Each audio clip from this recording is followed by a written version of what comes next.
Hola, mi nombre es Robert Mackenzie. Bienvenidos a la Universidad de Chicago, donde un distinguido grupo de invitados se ha reunido con el objeto de ver y discutir este capítulo de la serie Libre para Elegir. En él es examinado el movimiento del consumidor, el desenvolvimiento total de alto poder en las agencias gubernamentales, hecho que ha traído el deseo de proteger al consumidor en las últimas décadas. ¿Realmente estas agencias sirven o hay mejores métodos para proteger al consumidor? Esta es la pregunta que Milton Friedman hace en esta película.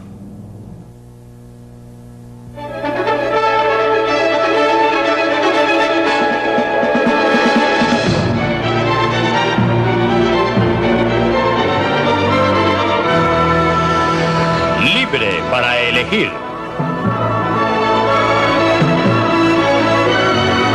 Una opinión personal de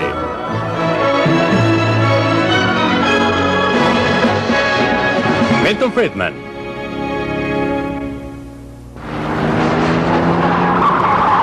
¿Quién protege al consumidor?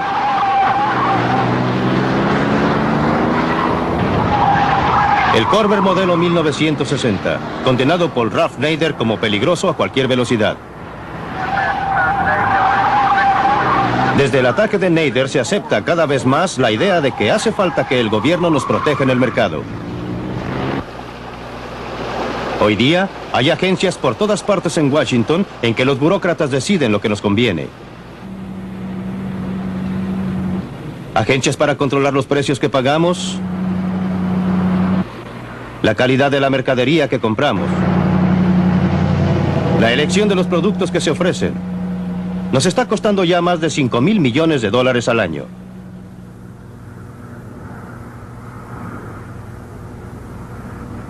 Desde el ataque al Corvair, el gobierno ha gastado más y más dinero en nombre de la protección del consumidor.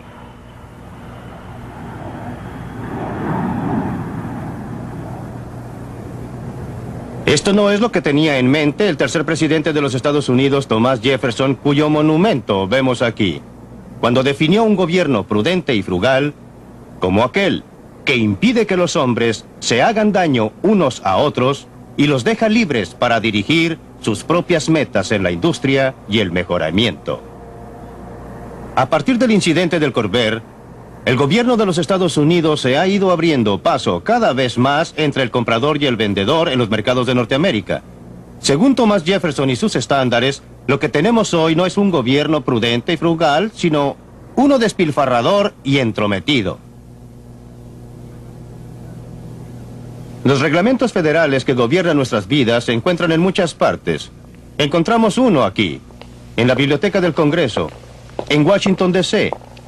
En 1936, el gobierno federal fundó el Registro Federal para registrar todos los reglamentos, audiencias y otros asuntos relacionados con las agencias de Washington. Este es el primer volumen número 1. En 1936 se necesitaron 3 volúmenes como este para registrar todas las materias. En 1937 se necesitaron 4 y después más y más y más. Al principio aumentaron lentamente pero en forma constante, tanto así que año tras año se necesitó una pila más y más grande para registrar todas las audiencias de ese año. Entonces, alrededor de 1970 hubo una verdadera explosión y una pila no fue suficiente para registrar todos los reglamentos de ese año. Se necesitaron 2 y después 3 pilas. Hasta que un día, en 1977, septiembre 28, el Registro Federal llegó a contar con no menos de 1,754 páginas. Y no son precisamente páginas chicas tampoco. Muchos de estos reglamentos salieron de este edificio. Seguridad de productos de consumo. Están ocupadas las líneas. ¿Puede esperar, por favor? Esta comisión es una de las agencias más recientes establecidas para protegernos. Resortes. ¿En qué le puedo servir? Una de sus tareas es Lo aconsejar que al lo delató consumidor. fue que uno de los que estaban ahí no se comportó en la forma debida. ¿Y qué se está haciendo respecto a lo inflamable de la vestimenta para niños? Pero su función principal es producir reglamentos y normas. Cientos y cientos. Ideados para asegurar la seguridad de los productos que ofrece el mercado. Es difícil escapar de la mano muy visible de la Comisión de Seguridad de Productos de Consumo. salvo en el caso de comestibles y artículos farmacéuticos, municiones y automóviles, que están regulados desde otras agencias. Tiene el poder para regular casi todo lo que se le venga en mente.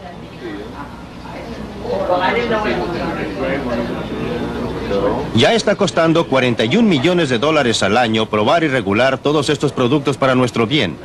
Y eso que recién comienza. La comisión emplea técnicos altamente entrenados para llevar a cabo las pruebas como esta, probando los frenos de una bicicleta.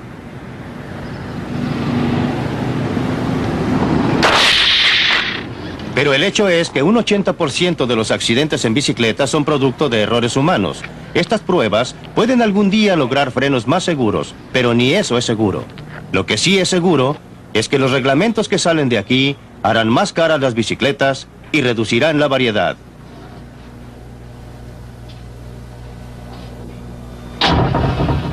Sí, efectivamente, están probando la forma en que se encienden los fósforos.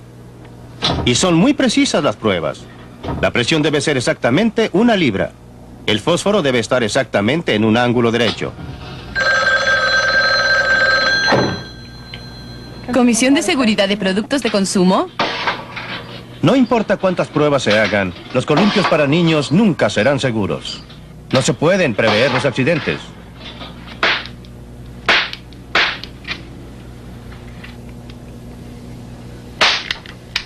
Si se intenta, se termina con unos resultados ridículos.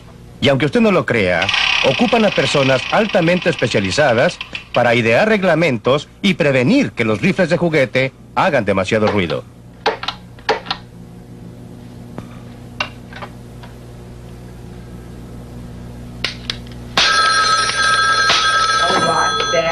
Comisión de Seguridad. La comisión, en efecto, está decidiendo lo que nos conviene. Nos están quitando la libertad para escoger.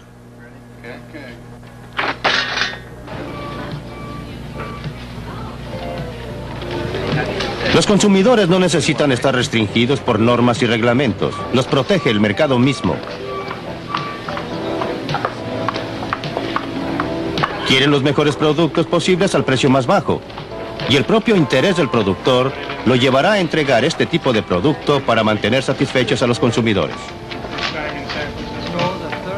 Después de todo, si entregan productos de baja calidad aquí, no van a lograr que usted vuelva a comprar. Si entregan mercadería que no les sirve, no la van a comprar. Es por eso que buscan por todas partes hasta encontrar el producto que los satisfaga y que llame su atención. Y promueven estos productos porque, de lo contrario, se arruinarán. Es obvia la diferencia entre el mercado y la acción política y la agencia gubernamental. Aquí nadie lo obliga. Es libre, hace lo que quiere. No hay un policía que le saque dinero del bolsillo o velará porque haga lo que dicen. Hace un cuarto de siglo, compré de segunda mano una calculadora de escritorio por la que pagué $300. Una de estas pequeñas calculadoras de hoy día y que podría comprar por $10 y que hace todas las operaciones que hacía la otra y más, ¿qué produjo esta tremenda mejoría en la tecnología? ¿Era el interés propio o la avaricia, si quiere? El afán de ganar de los productores que querían producir algo que les diera a ganar $1. La avaricia de los consumidores que querían comprar lo más barato posible. ¿Tomó parte en esto el gobierno? Muy poco, solo manteniendo abierto el camino para que la avaricia humana y el interés propio pudieran beneficiar al consumidor. Cuando los gobiernos intervienen en los negocios, se ahoga la innovación. Los ferrocarriles están reglamentados desde hace casi un siglo y son una de nuestras industrias más atrasadas. La historia del ferrocarril demuestra lo que casi siempre resulta de las buenas intenciones de los grupos que protegen al consumidor. En los años de 1860, las tarifas de ferrocarriles eran más bajas en los Estados Unidos que en cualquier otra parte del mundo, pero muchos clientes pensaron que eran demasiado altas. Se quejaron amargamente de las ganancias de los ferrocarriles. Ahora bien, los ferrocarriles de la época también tenían problemas. Problemas que surgían de la feroz competencia entre ellos. Muchos ferrocarriles, todos peleando por un pedazo del mercado, todos tratando de hacerse un buen renombre. Si quiere ver los problemas que tenían según ellos, venga a ver esto. Al ver el interior de este vagón privado de ferrocarril, no parece que las personas que dirigían el ferrocarril tuvieran mayores problemas.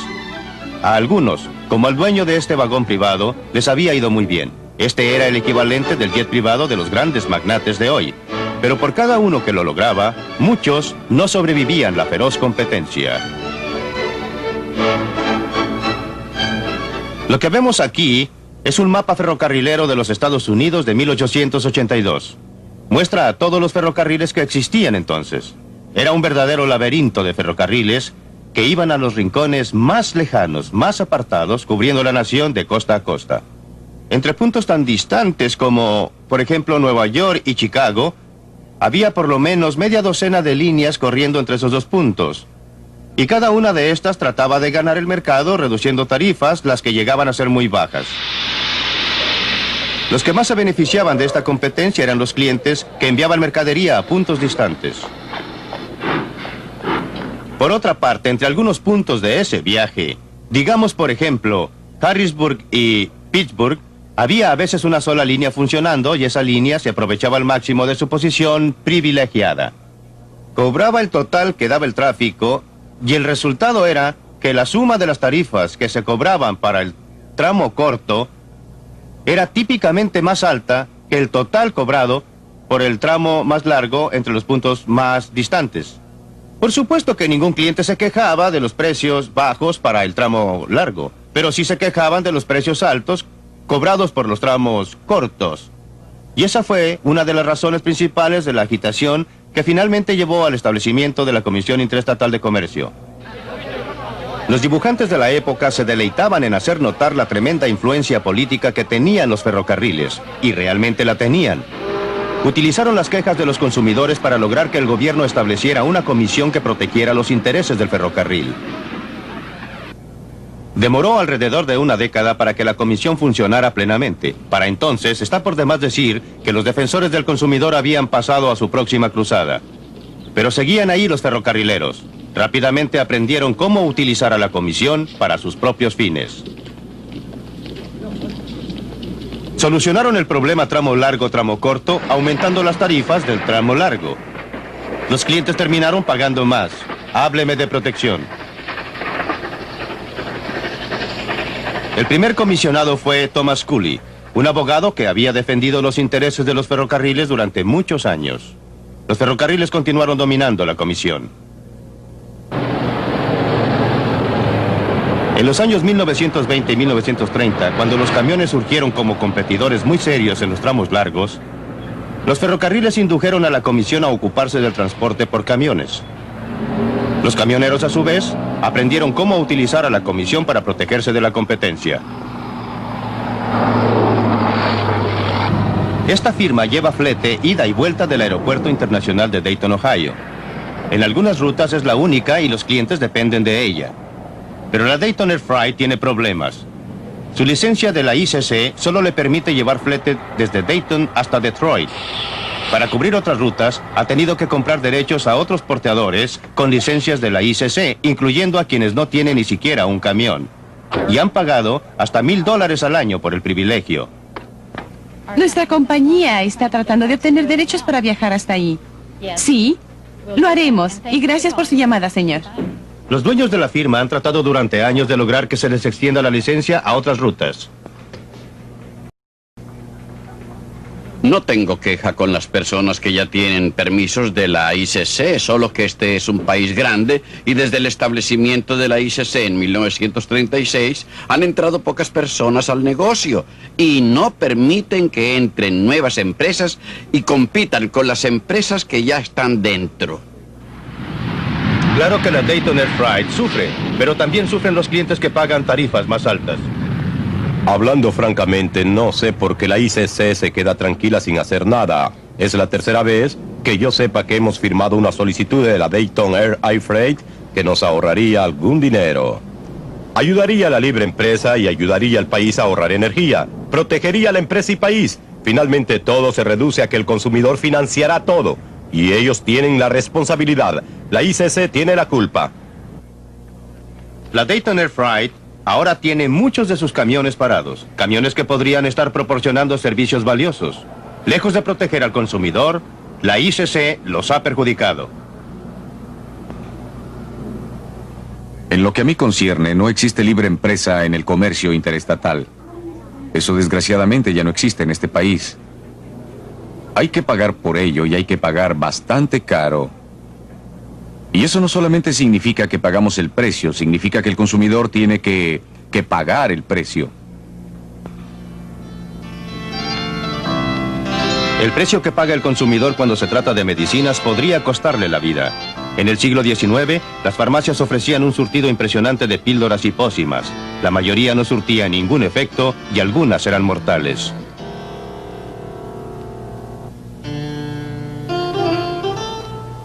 Hubo demostraciones por las drogas que producían defectos y mataban. En respuesta a la presión que ejercía el consumidor, la Administración de Alimentos y Productos Farmacéuticos logró prohibir la producción de una gran gama de remedios. Los tónicos y los elixires, con su propaganda exagerada, desaparecieron del mercado. En 1962, las enmiendas Kefauver le dieron a la FDA el poder para controlar toda la línea farmacéutica en cuanto a su efectividad y su seguridad. Hoy día, todo medicamento en el mercado en los Estados Unidos debe pasar por la FDA. Es evidente que esto nos ha protegido de algunas drogas con horribles consecuencias, como la talidomida. Y también sabemos de personas que han sido curadas por drogas modernas.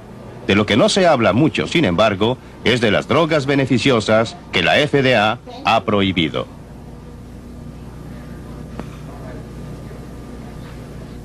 Bueno, si examina el significado terapéutico de las drogas que no han llegado a los Estados Unidos, pero que se pueden obtener en otras partes del mundo, como por ejemplo la Gran Bretaña, nos hace dar cuenta de que hay muchos ejemplos de pacientes que han sufrido. Por ejemplo, hay una o dos drogas llamadas inhibidoras beta, que según parece ahora, pueden prevenir la muerte después de un ataque al corazón. Nosotros la llamamos prevención secundaria de muerte coronaria por infarto al miocardio, las que de poder obtenerse aquí podrían estar salvando aproximadamente 10,000 vidas al año en los Estados Unidos. En los 10 años que siguieron a las enmiendas de 1962 no se aprobó ningún medicamento para la hipertensión. Para el control de la presión sanguínea. En los Estados Unidos, en cambio, en la Gran Bretaña se aprobaron varios. En todo el área cardiovascular solo se autorizó una droga en los 5 años entre 1967 y 1972. Y esto se puede relacionar con problemas conocidos en la organización FDA. En estos carritos le están llevando a un funcionario del FDA los documentos necesarios para aprobar un solo producto farmacéutico. Debe ser el nuevo medicamento del que me hablaron. Le tomó 6 años de trabajo al laboratorio para que le aprobaran esta droga. 119 volúmenes. Bueno, muchas gracias. Las implicaciones para el paciente son que las decisiones terapéuticas, que antes eran responsabilidad del médico y el paciente, se toman más y más a nivel nacional por comités de expertos.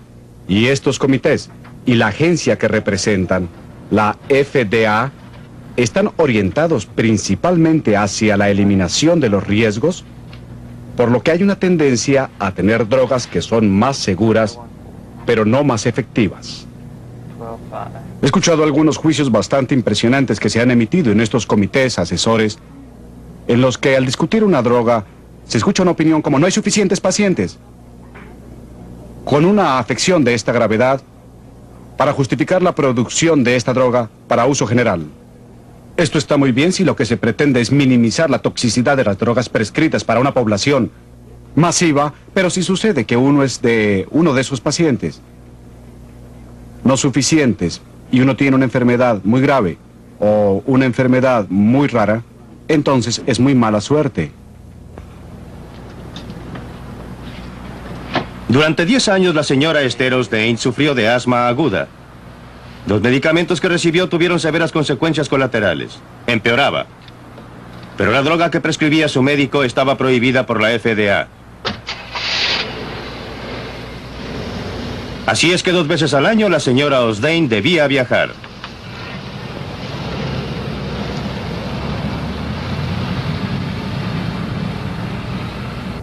Había estado muy enferma, Me había hospitalizado varias veces y no encontraba la manera de controlar el asma y tenía que cambiar mi forma de vida cuando salía, aunque fuera por un periodo corto. Principalmente porque los derivados de la cortisona me estaban reblandeciendo los huesos e hinchando la cara y ocasionando otros cambios en mi cuerpo. Los médicos estaban bastante ansiosos por quitarme los derivados de la cortisona. La droga que su médico quería que tomara había estado en el mercado durante 5 años en Canadá.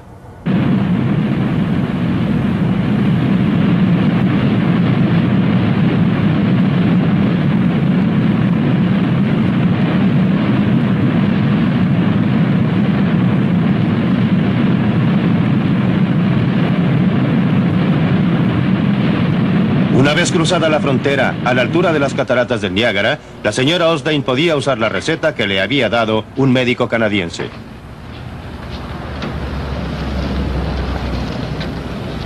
Todo lo que tenía que hacer era dirigirse a cualquier farmacia.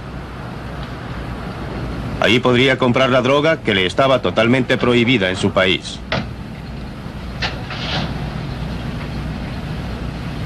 El medicamento tuvo efecto inmediato. Hizo tal cambio en mi vida, tanto porque me eliminó la falta de respiración, como porque ahora no nos teníamos que preocupar tanto por el reblandecimiento de los huesos.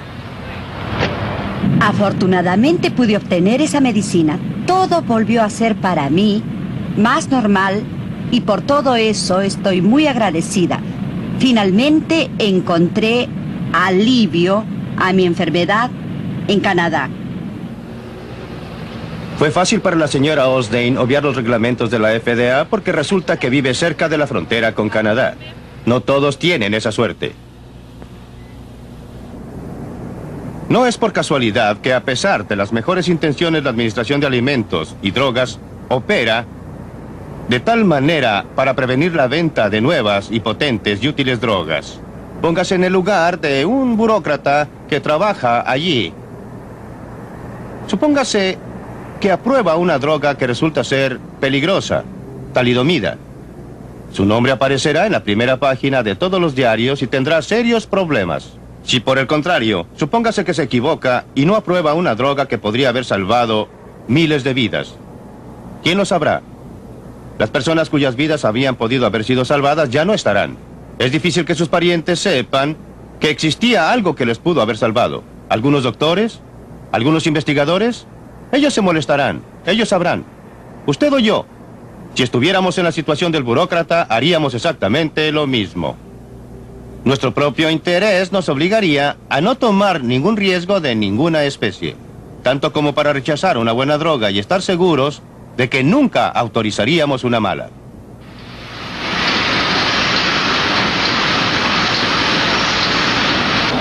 Los laboratorios ya no tienen los medios para desarrollar nuevas drogas en los Estados Unidos para pacientes con enfermedades raras. Cada vez más, deben depender de drogas con grandes volúmenes de ventas. Ya 4 laboratorios han quebrado y hay menos drogas nuevas en el mercado.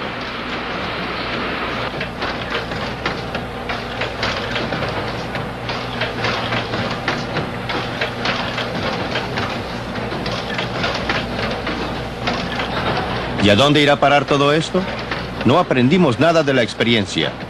¿Se acuerdan de la prohibición?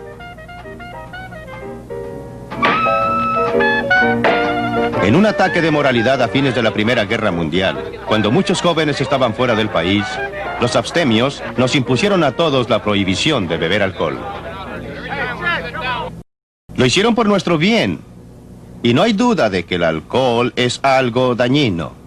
Sin duda se pierden más vidas todos los años por el alcohol y también por el cigarrillo que por todas las sustancias peligrosas que controla la FDA. ¿Pero a dónde condujo esto? Hoy día, este lugar es el bar más antiguo que hay en Chicago. Pero durante los días de la prohibición era un bar camuflado. Al Capone, Bugs Moran, muchos de los gángsters de esa época se sentaron alrededor de esta barra para planear los atracos por los que se hicieron famosos. Asesinatos, extorsión, secuestros, venta de alcohol. ¿Quiénes eran los clientes que venían aquí? Eran personas que se creían ciudadanos respetables, que nunca hubieran aprobado las actividades de Al Capone o Vox Moran y de otros. Querían una copa, pero para ello tenían que infringir la ley. La prohibición no detuvo el alcohol, pero sí convirtió a muchos ciudadanos respetuosos de la ley en todo lo contrario. Afortunadamente, todo eso pasó hace mucho tiempo, como la prohibición de los ciclamatos y el DDT.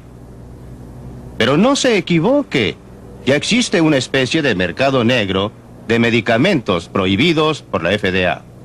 Muchos doctores se encuentran ahora en un dilema, presionados por lo que creen que es el bienestar que deben a su paciente y la obediencia estricta de la ley. Si seguimos por ese camino, no hay ninguna duda del fin. Después de todo, si está bien que el gobierno nos proteja contra el uso peligroso de rifles, escopetas y bicicletas, la lógica nos dice que se debería prohibir otra actividad mucho más peligrosa como el deporte del deltaplán, las motos y el esquí. Si el gobierno ha de protegernos contra la ingestión de sustancias peligrosas, lo lógico es que se prohíban el uso del alcohol y el tabaco. Aún las personas que administran las agencias reguladoras se horrorizan frente a esta posibilidad y miran para otro lado. En cuanto a lo demás, no queremos saber nada de ello. Que sea el gobierno el que nos informe, pero que nos deje decidir por nosotros mismos los riesgos que queremos tomar con nuestras propias vidas. Como podrá ver, para una serie de cosas tontas el gobierno empieza a dirigir nuestras vidas, formando agencias que nos dicen lo que debemos comprar y lo que no debemos comprar y lo que podemos hacer. Recuerden que comenzamos este programa con el Corvair, un automóvil que fue catalogado por Ralph Nader como inseguro a cualquier velocidad. La reacción a su cruzada fue la creación de una serie de agencias diseñadas para protegernos de nosotros mismos. Bueno, unos 10 años más tarde, una de las agencias creadas como consecuencia de ese movimiento finalmente llegó a probar el Corvair que había empezado todo el alboroto. ¿Qué cree usted que descubrieron? Durante 1 año y medio, compararon el rendimiento del Corvair con el de otros vehículos comparables y llegaron a esta conclusión. Repito textualmente, el Corvair del año 1960-63 se compara favorablemente con los demás vehículos contemporáneos que se utilizaron en las pruebas. Hoy en día, hay clubes de dueños de Corvair en todo el país. Los Corvair han llegado a ser piezas de colección. Los consumidores han pasado su veredicto sobre Ralph Nader y los reglamentos gubernamentales. Como dice Abraham Lincoln, no se les puede engañar a todos todo el tiempo. Es hora de que nos dejen de tomar el pelo. Aquellos burócratas bien intencionados que dicen protegernos porque no nos podemos proteger solos. Los hombres y las mujeres que han alimentado este movimiento han sido sinceros. Creen que nosotros, como consumidores, no somos capaces de protegernos solos, que necesitamos la ayuda de un gobierno sabio y benéfico. Pero como pasa a menudo, los resultados han sido muy distintos de las intenciones. No solo han sido nuestros bolsillos robados de miles de millones de dólares, pero estamos peor protegidos de lo que estábamos antes. Libre para elegir.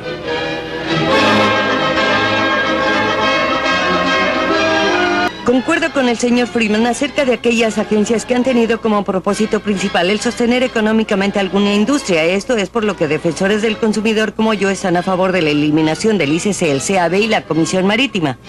Pero cuando se habla de protección del consumidor en el mercado y cuando se habla del guardián gubernamental en la competencia, como lo demuestran todas las encuestas, los consumidores piden más y más protección. Y para dar solo 2 ejemplos de cómo no basta con informar al consumidor para protegerlo, hace 5 años no habría podido comprar en este país una cuna que tuviera los barrotes lo suficientemente juntos para no preocuparme de que el niño se pudiera ahorcar. Hasta que el gobierno y la comisión se ocuparon del asunto, el consumidor no tenía posibilidad de comprar ese tipo de cuna. Ahora los estrangulamientos han bajado en un 50%. En 1975 yo no hubiera podido alquilar una máquina Xerox. Hasta que la Comisión Federal del Comercio Antimonopolio no implantó la competencia en ese mercado, no tenía esa oportunidad y entonces en 1 año el precio bajó de $14,000 a $5,000. Esos son dólares que vuelven a nuestros bolsillos aparte de la baja de los traumas emocionales. Bueno, antes de preguntarle a Milton Friedman que vuelva sobre el tema, establezcamos el punto de vista de los demás participantes y expertos. Doctor Richard Landau, su opinión. Bueno, creo que el costo es desproporcionadamente grande y que los beneficios son triviales si es que los hay. Creo que quizás Milton exagera un poco al tratar de lograr su punto, pero básicamente concuerdo con él en el área que domino y que es la regulación del desarrollo de nuevos medicamentos. John Clayburgh. Bueno, en el campo de la seguridad de automóviles hemos salvado alrededor de 155,000 vidas y millones de heridos gracias a los reglamentos desde junio de 1960. Podría mencionar también el costo de choques de automóviles cada año, que es del orden de los 48,000 millones de dólares. Bastante alto cuando se compara con otras cosas, sin mencionar de nuevo el trauma humano. Bob Crandall.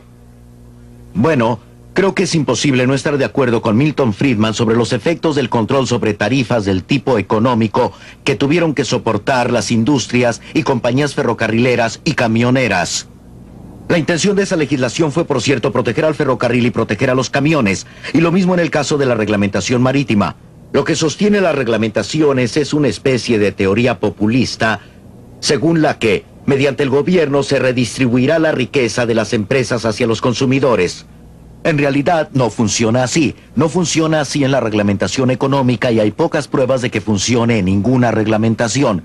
En cuanto a si obtenemos beneficios de las reglamentaciones de seguridad y salud, creo que son muy recientes para poder sacar conclusiones. Bueno, ese es el área con la que quiero comenzar, porque ustedes recordarán que fue la primera parte de su argumento, la idea global de la acción gubernamental en la seguridad en el producto de consumo. Ahora bien, hasta ahora ha funcionado. ¿Cuál es su reacción, Kathleen O'Reilly? Bueno, en lo que respecta a seguridad, los fabricantes de cortadoras de pasto aseguraron durante 20 años que no podía diseñarse una segadora segura. Solo cuando la Comisión de Seguridad de los Productos de Consumo los obligó, se despertó en ellos el genio creativo y diseñaron látigos de malla en plásticos y muchas otras innovaciones, que es la causa por la que la presencia del gobierno obligó una innovación que de otra manera no hubiera sido posible. Es muy fácil ver los resultados positivos. Los malos resultados son más difíciles de ver. No ha mencionado los productos que no existen, porque el costo extra impuesto por la Comisión de Seguridad de Productos de Consumo no les hubiera permitido existir. No ha mencionado el caso del problema TRIS, que es de lo que está impregnada la vestimenta no inflamable. Aquí un caso claro de un reglamento de la Comisión de Seguridad de Productos de Consumo que tuvo esencialmente el efecto de obligar a todos los fabricantes de ropa de dormir para niños a impregnar la ropa con TRIS. Eso no es cierto. 3 años, 5 años más tarde, según la reglamentación, toda clase de ropa debía ser no inflamable. Y sucede que TRIS era la sustancia química que más fácilmente lo lograba. No es Pero cierto, de déjeme ninguna terminar manera. con mi cuento primero, porque la segunda parte del cuento es la importante. Sucede que TRIS era carcinógeno.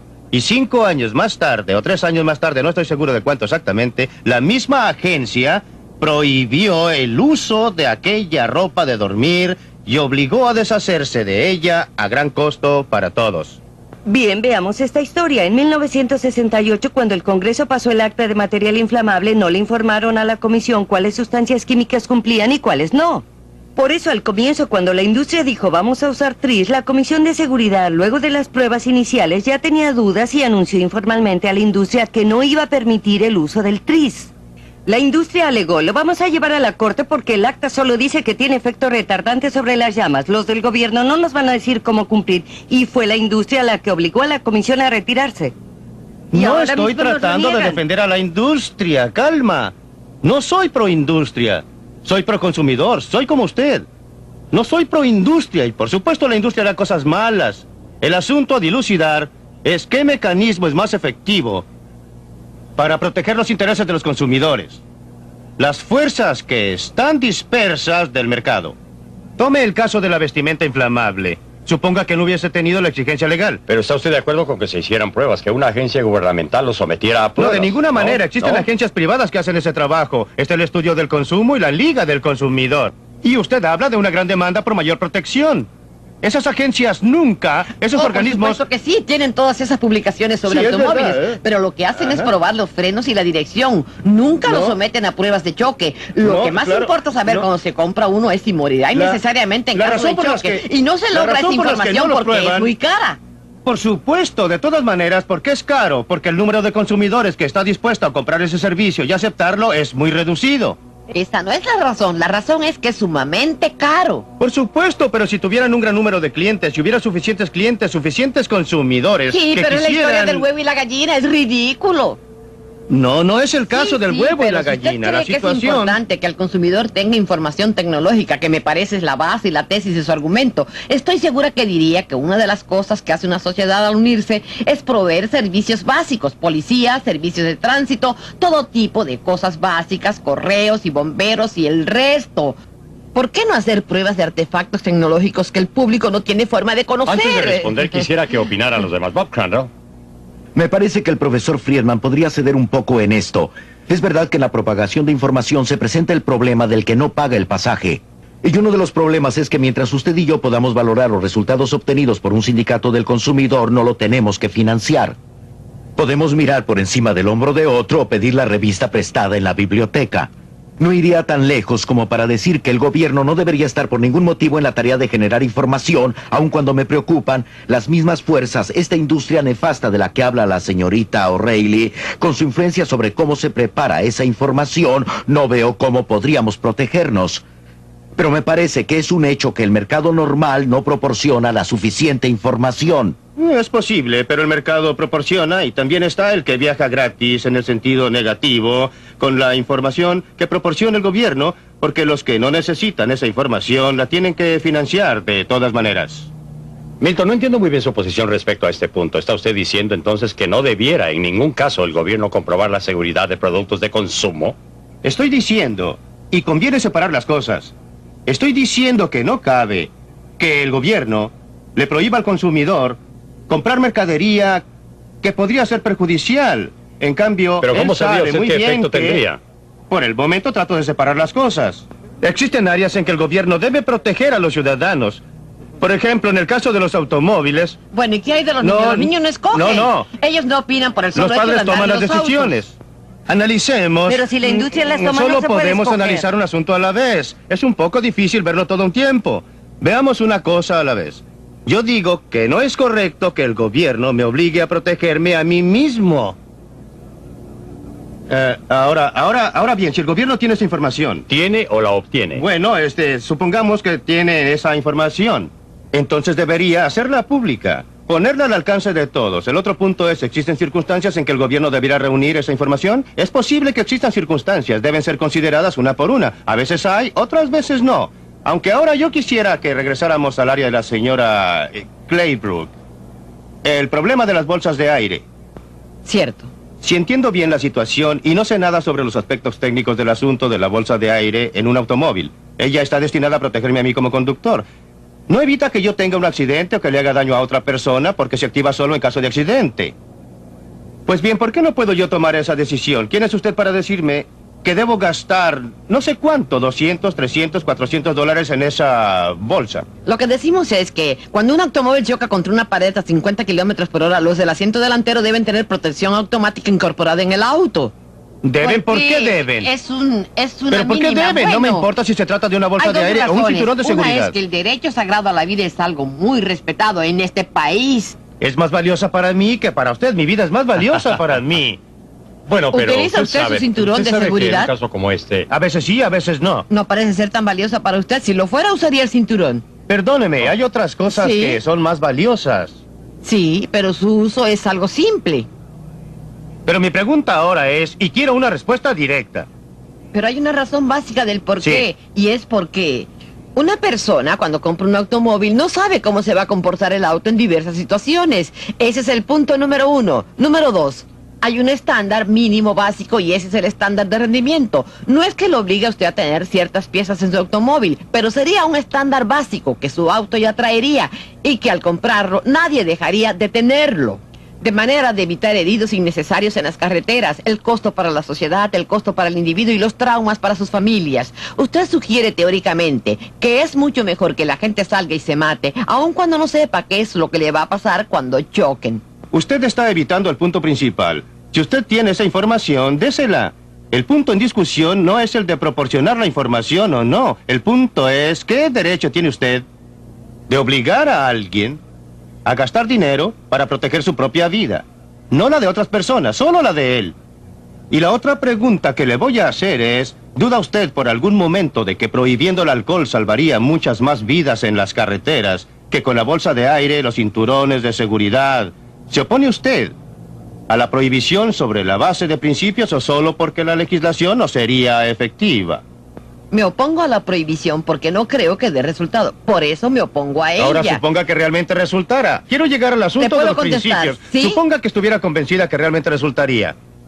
Suponga que la prohibición podría resultar. ¿Estaría usted de acuerdo con ella? No, estoy en favor de la fabricación de productos. Estoy en favor de la fabricación de productos que sirvan al público. Me fascinaron algunos de los comentarios al comienzo. Todos concuerdan con que las agencias antiguas eran malas. Pero las de hoy no las hemos podido analizar. No, los está llevando a su red. No estuvieron de acuerdo con eso. En fin, siga usted con su teoría.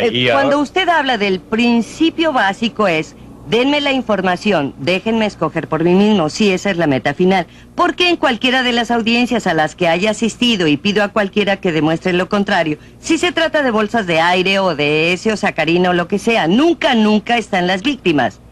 Tampoco los que perdieron un brazo por culpa de una segadora. Nunca comparecen para decir: gracias a Dios que me dieron el derecho de llegar a ser lisiado. Nunca se escucha a una víctima dar gracias al gobierno por haberle dado la opción. Nunca se ha oído a la víctima agradecer al Departamento de Justicia por Doctor no Landau, le enjuiciarla. prometí que usted podría hacer una observación sobre ese punto. Bueno, cuando se usó el DES para retener los embarazos hace 25 y 30 años, había cero evidencia de que causaría cáncer en la gente, menos en los niños de las mujeres embarazadas. Está Y si ignorando usted los dice estudios que de 1941. no hubo investigación en 1941. Esta es mi área de conocimiento, soy endocrinólogo. No hubo nada. Bueno, hay una cantidad. No sigamos por ese Déjeme camino, preguntarle, por sí, favor. déjeme preguntarle a la señorita sobre algo que no entiendo. Si el problema de los medicamentos es que no hay competencia, hay varios laboratorios en los Estados Unidos y en Ese el es mundo, uno de ellos. en el mundo entero, como la reglamentación que está diseñada para mantener ciertos productos fuera del mercado, es decir, para restringir aún más el surtido de medicamentos, va a fomentar la competencia o la innovación. En realidad, todo lo que yo he aprendido en economía me lleva a pensar que esto está destinado a reducir la competencia. Y uno de los grandes beneficios de la reglamentación de los medicamentos es que si soy una compañía farmacéutica con un medicamento antiguo y muy probado en el mercado, querría que se mantuvieran fuera los nuevos productos. Creo que ahí está la lección que se aprende del control gubernamental, sea esta la Administración Nacional de Seguridad en Carreteras por los niveles de economía de combustible, sea por medicamentos, o sea el control de la producción. El efecto es anticompetitivo, de ningún modo favorece la competencia. Si yo me explayara un poco sobre lo que dice Bob, él y yo, estoy seguro, todos los economistas estaríamos de acuerdo en que la forma más eficaz de estimular la competencia sería abrir totalmente el comercio y eliminar los aranceles. Las medidas más anticonsumo que se encuentran en los estatutos son las restricciones al comercio exterior.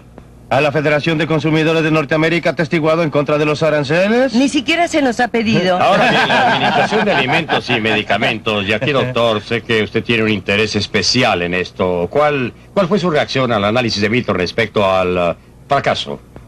Bueno, creo que es aún peor que el análisis de Milton o del análisis que hace el Dr. Wardle.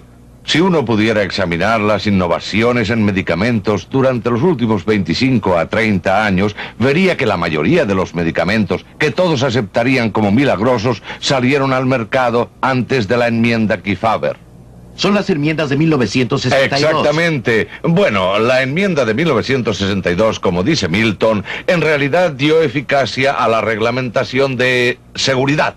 Los encargados de aplicar esta ley fueron los que la echaron a perder. No veo cómo uno podría objetar la ley en sí misma.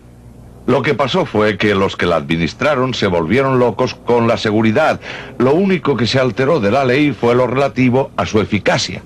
Por lo demás, las dos cosas están íntimamente ligadas. Para una enfermedad grave como es el cáncer, habrá que tolerar un medicamento peligroso. Para tratar un dolor de cabeza deberá ser muy, pero muy seguro. Ahora bien, esto es una cosa sabida, pero los encargados llegaron a ponerse medio histéricos con la talidomida. Y la nueva legislación que yo creo fue propuesta por Kefauver para que lo hicieran presidente perseguía hacer bajar los precios de los medicamentos. Pero la reglamentación no ha logrado más que obstruir. Hoy, en vez de que las 3/4 partes de los medicamentos consumidos en el país sean desarrollados aquí, lo es solo 1/4 parte, el resto proviene de fuera. Podríamos esclarecer este punto. Usted dice que no debiera haber intervención gubernamental en los comestibles ni en los medicamentos, o es simplemente la política que adoptó la FDA o que se impuso a raíz de la enmienda Kefauver la que falló. Creo que es necesario tener ciertas pautas y es posible establecer pautas basadas en la enmienda Kefauver, quitándoles la responsabilidad de la toma de decisiones a los burócratas de la Administración de Alimentos y Medicamentos. Usted dirá cómo. Yo diría que dándoselo a consejos de expertos imparciales para que tomen las decisiones. Milton, ¿está de acuerdo con eso? No, no lo estoy. ¿Puedo hacer un comentario? Porque nunca he visto... ¿Ha visto usted alguna vez a un gato que ladre? No, realmente no. Pues bien, las agencias gubernamentales y las leyes gubernamentales siguen sus propias leyes, de la misma manera que la naturaleza determina que los gatos no ladren. Las leyes de la ciencia social dicen que cuando se le da poder a una agencia para que aplique normas, ese poder va a ser usado. Quisiera pasar a la tercera área elegida por Milton, la Comisión de Comercio Interestatal como ejemplo. Ahora bien, esto está más cerca de su campo de acción, Robert. ¿Cuál es su reacción frente al análisis que hace y qué cree que debiera hacerse al respecto? Bueno, creo que no logrará mucha reacción de parte de... No creo que haya alguien en esta reunión que no se preocupe por los beneficios o los costos que significa la reglamentación del transporte. El único grupo favorable a que continúe la reglamentación que encontrará será la Asociación Americana de Transporte Camionero. Y ni siquiera ellos son convincentes respecto a los beneficios o consecuentes con lo que dijeron ayer. No hay una buena razón que justifique continuar con esta reglamentación. Quizá dure más tiempo que la reglamentación de las líneas aéreas, porque el número de personas a quienes esa reglamentación ayuda a enriquecer, es decir, a los que manejan los camiones, los que tienen un permiso para operar, para transportar libros empastados entre Peoria y Springfield, Illinois, o algo por el estilo, esas personas son muchas. Y va a ser difícil hacer algo para... ¿La naturaleza de la reglamentación y de la intervención gubernamental o es simplemente un ejemplo de donde se ha actuado muy mal y contrariamente al interés del público? Eso prueba mucho respecto a reglamentación gubernamental y no son diferentes, creo yo, tratándose del campo de la salud y la seguridad. Déjeme informarle de un área de reglamentación muy importante para la salud y la seguridad, en lo que creo incluso Milton Friedman estaría de acuerdo en cierto modo, y es la reglamentación en el control de la polución, o por lo menos el establecimiento de normas en la propiedad que permiten reducir los niveles en que estaría la polución si no hubiera control respecto a la política del medio ambiente.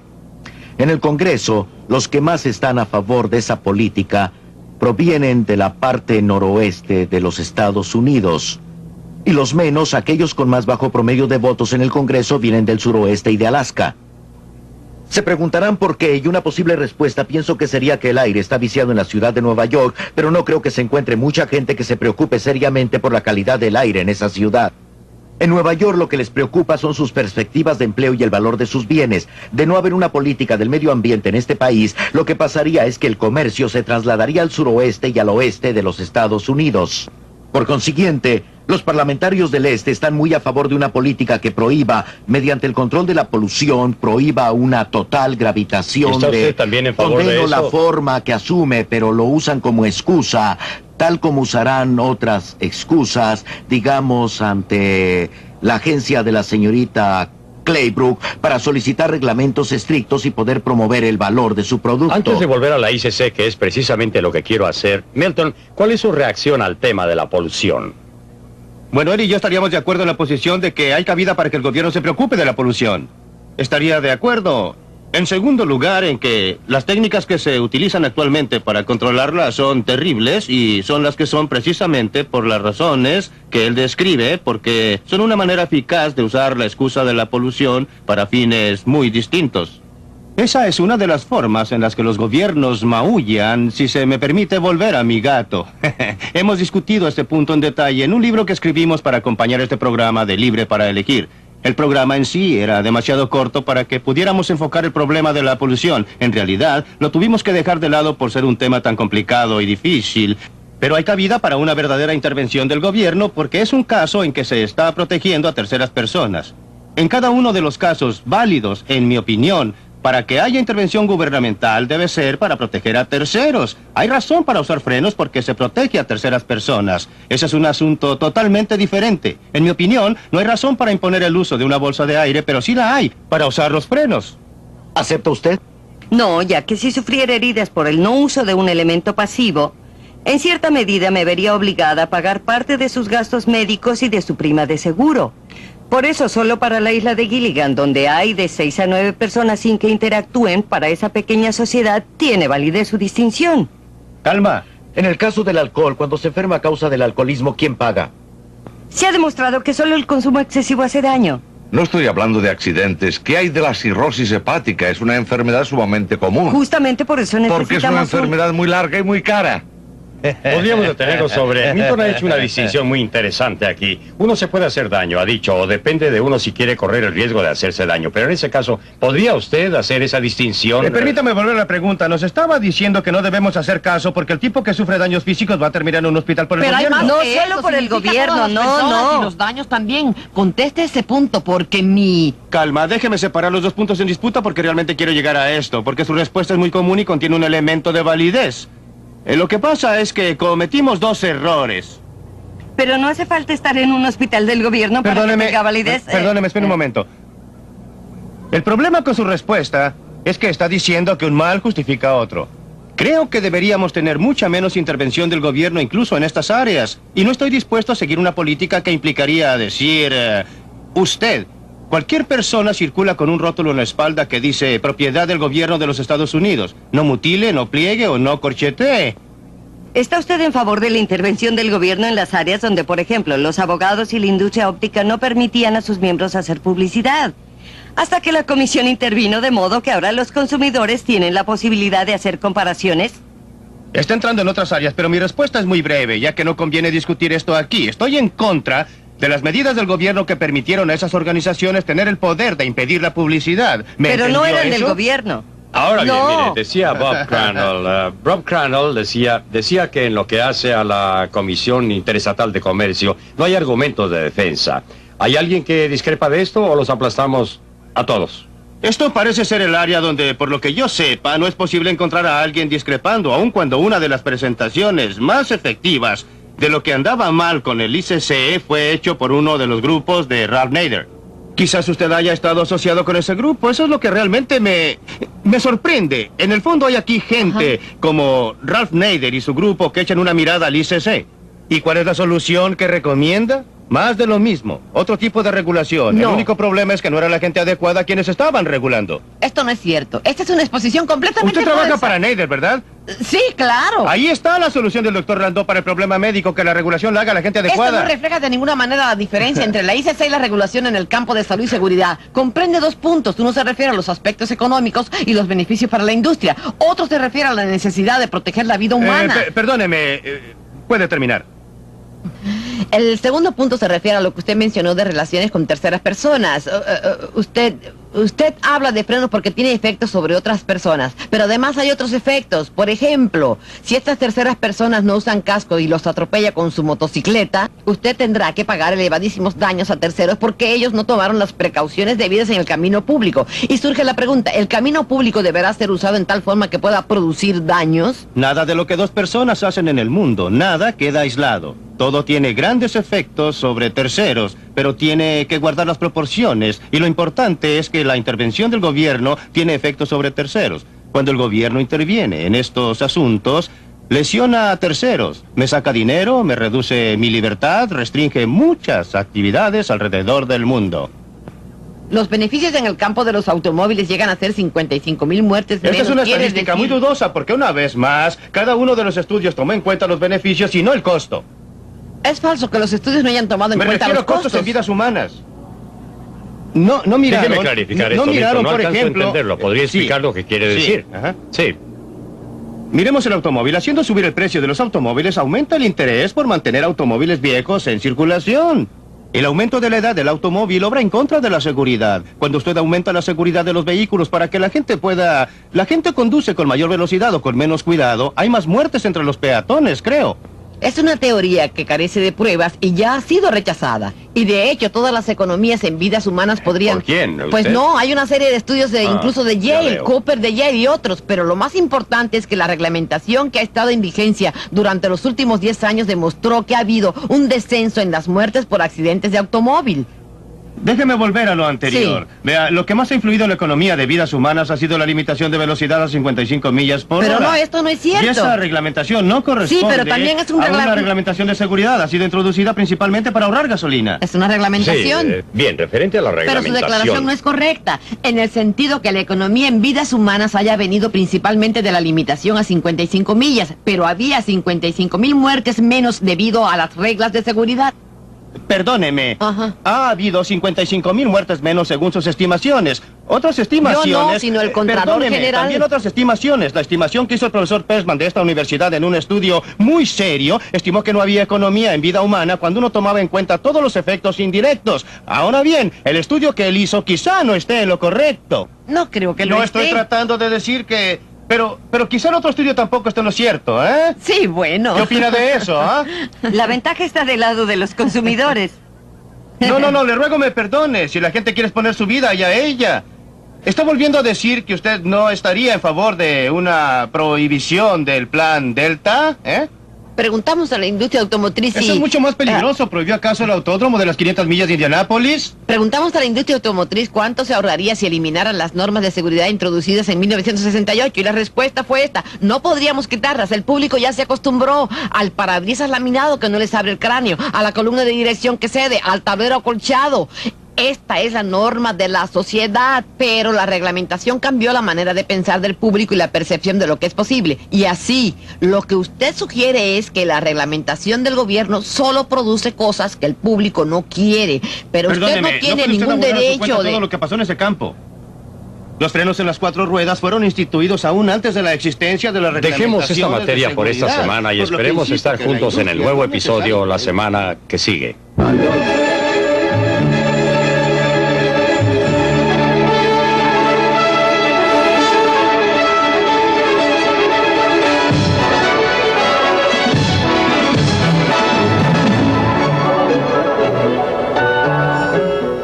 Sea usted un doctor o un operador en una estación de servicio, un trabajador en una fábrica o un burócrata, usted estará representado en nuestro próximo programa. Milton Friedman mira hacia el mercado de marcas para descubrir cómo los trabajadores pueden protegerse mejor en los más difíciles mercados de empleos. Si usted tiene que salir en busca de sustento, no se pierda Libre para Elegir la próxima semana.